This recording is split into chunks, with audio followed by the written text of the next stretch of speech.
Backstage at the Vanguard at Newtown. We've just finished a gig. We're both exhausted because it was a big one.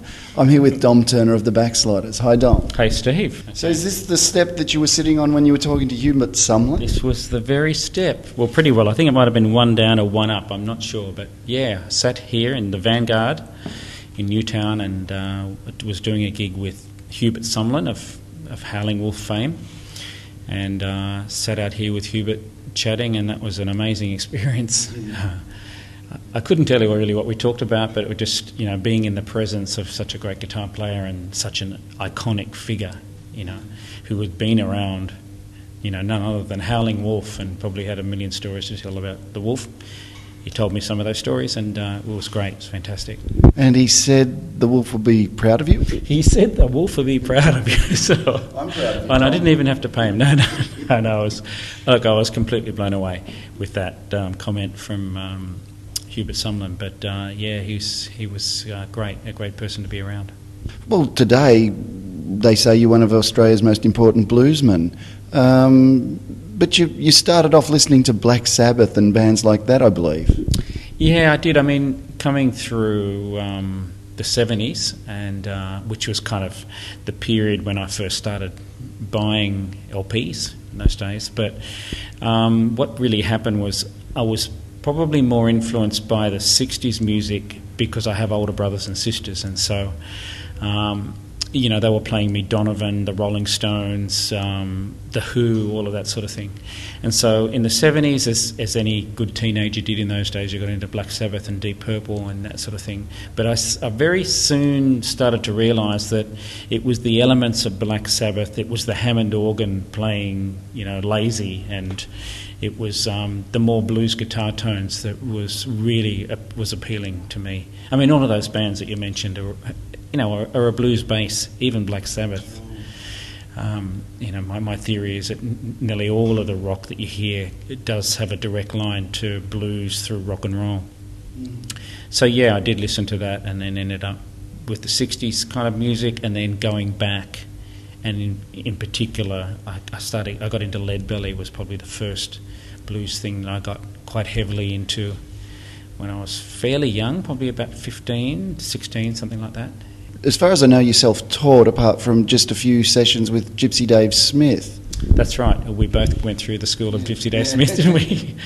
Exactly. So, I'm a kind of a self-taught player, and in fact, I was chatting earlier tonight with Hat Fitz, and we're discussing that whole concept of being self-taught, and being self-taught means, I and Fitzy were saying too, that you tend not to work things out perfectly. You tend to just get an approximation of the song, and then just go from there with it. So for me, I've enjoyed working like that because I feel like you end up with something of your own in the end in some way.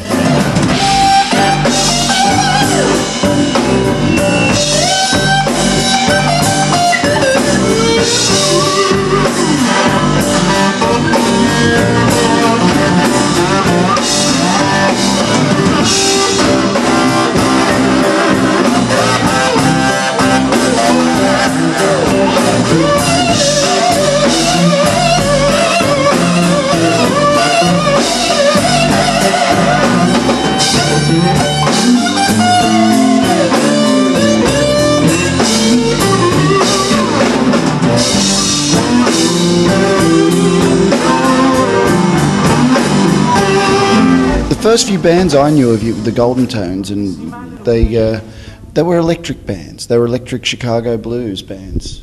Yeah, that's right.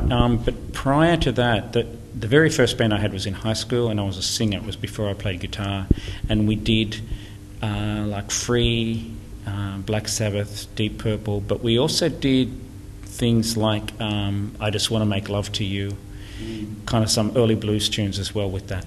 And I played harmonica in that band as well.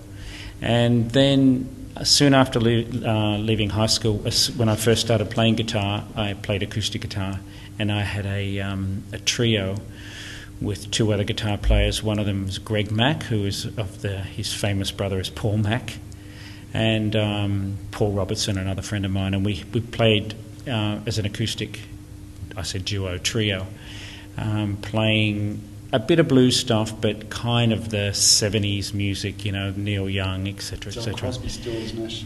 Exactly, that sort of area. And it was after that I ended up moving into sort of electric music. For the reason being that at that time playing acoustic meant playing in a wine bar or a coffee house and being more or less ignored. And so, it was like, then I'd go home and put on Mississippi Fred McDowell and Robert Johnson and think, I know full well these guys were not sitting in the corner being ignored. So it was then, I got into the electric music and then decided to try and turn acoustic into electric by doing what is now the Backsliders, which is an acoustic-based music, but presented in a form that it's, loud, raucous. It's got a strong beat, and a foot stomp is replaced by a full drum kit, kind of thing. Yeah, and with the Backsliders, since you started off really with the concerts with 2MBS at the Town Hall, huh? One of the very first gigs we did a handful of gigs, but one of the very early ones was a concert at the Town Hall for 2MBS FM.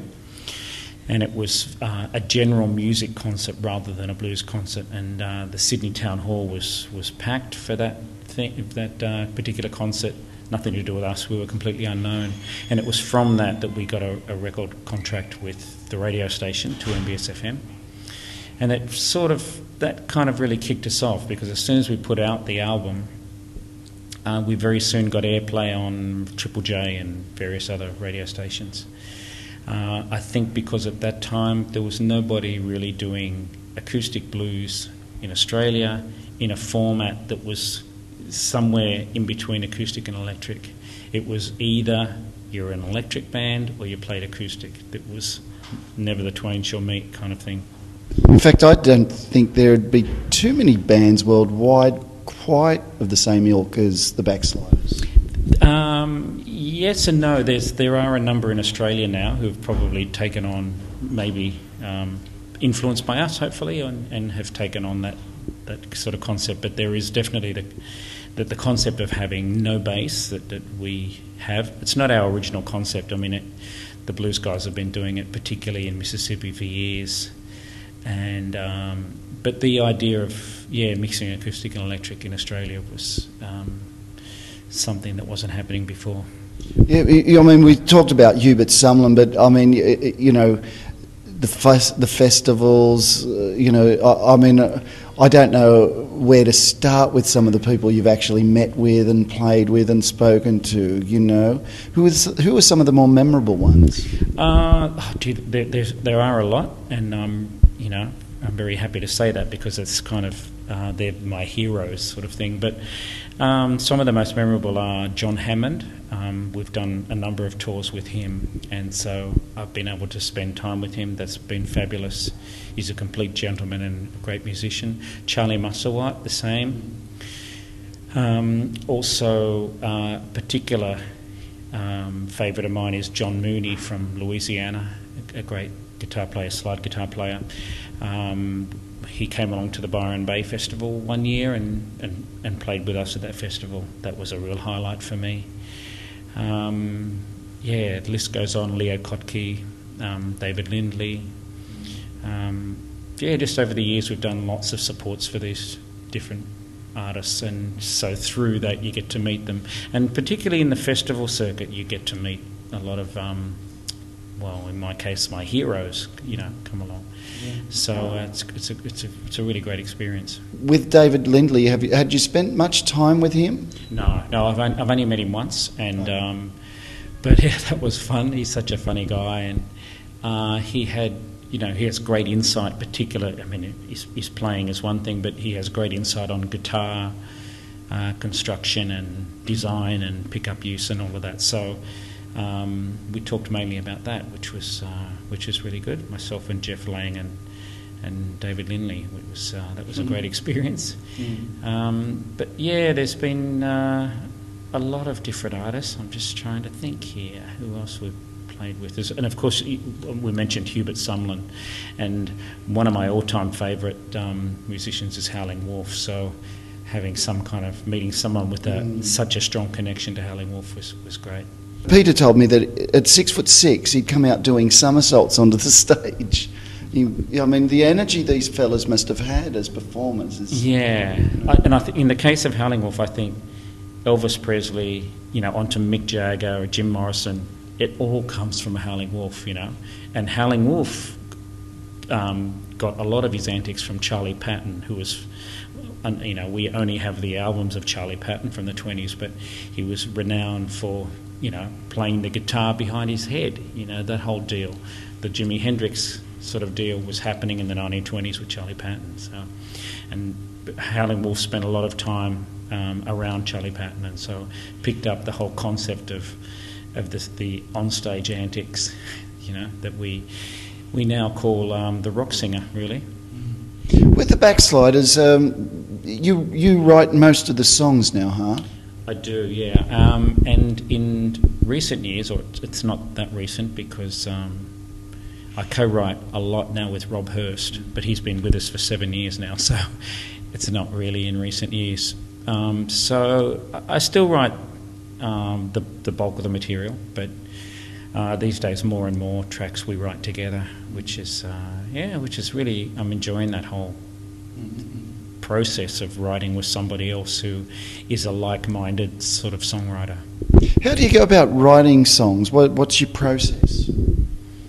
That's the $64 million question, that one. I think everyone has a completely different way of doing it, but in my case it's more a bunch of sketches pieced together over a period of time, and then I pull pieces together, both musically and lyrically.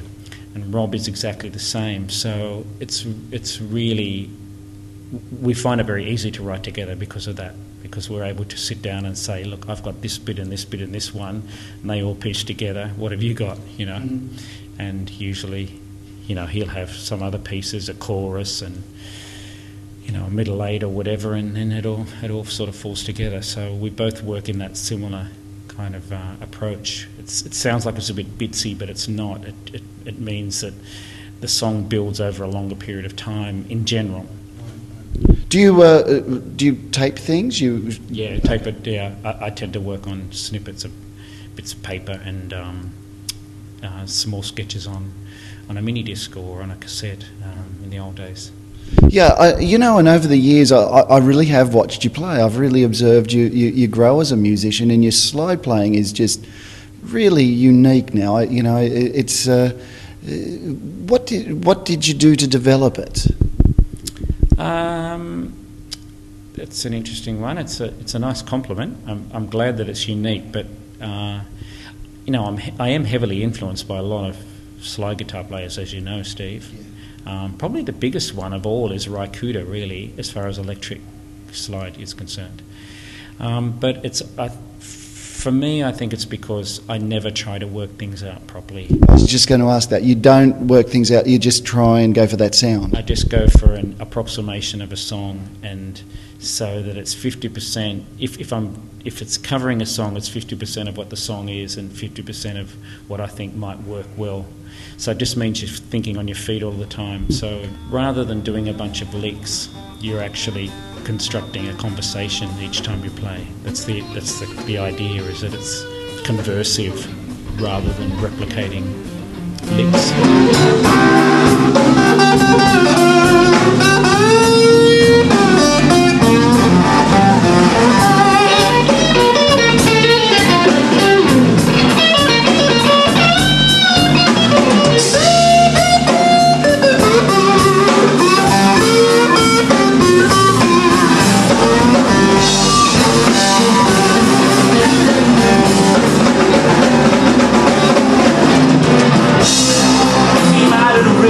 sun.